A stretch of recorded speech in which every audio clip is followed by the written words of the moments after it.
حبايب قلبي عاملين ايه؟ يا رب تكونوا في احسن حال. النهارده بقى بسم الله ما شاء الله نعمل فيديو جميل ما شاء الله. ده كربات اهوت انا غسلاه ومنضفاه اهوت قدامكم ونقعاه يعني عامله له محلول النقع زي ما انتم عارفين بليمون وسكر. بسم الله ما شاء الله اهو. ودي الحواج بتاعته يعني الراس والرقبه والكبده والقنصه بتاعته. معانا بقى الجنش بتاعنا ده مش هنحط دلوقتي. انا معايا يا دوبك ايه ديت تبصيه فيها معلقتين ملح على فلفل اسود بس. احنا هنعمل ايه؟ هنجيب الفلفل والملح بتاعنا ونخش كده عند ايه من جوه من عند الدكر بط كده نسقيه كده ايه نشبعه كده ايه بالملح والطبق اللي احنا عملناه ده للدكر بس كده. نخش بقى على البوتاجاز ونشوف هنعمل ايه يا حبايبي. عملنا الدكر بتاعنا بالفلفل والملح قدامكم. دي قدامي بقى الحله بتاعت التيفال الكبيره ديت انا حاطه فيها ميه بس مش حاطه فيها اي حاجه. نجيب الجناش بتاعنا كده اللي احنا هنحطه.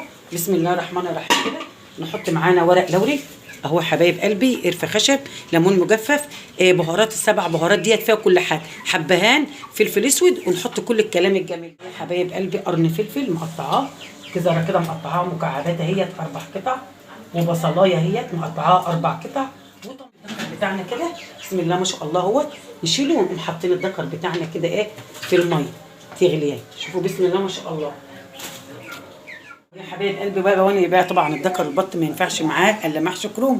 انا حشيت امبارح ديت حله محشي الكروم هي حبايب قلبي وعندها في الثلاجه ومطلعها دلوقتي. دوبك حطيت عليها ايه معلقه ملح بس.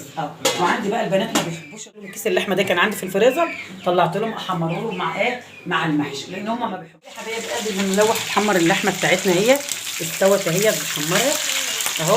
وبسم الله ما شاء الله الدكر بتاعنا هو استوى اهو بسم الله ما شاء الله هو احمره اهو.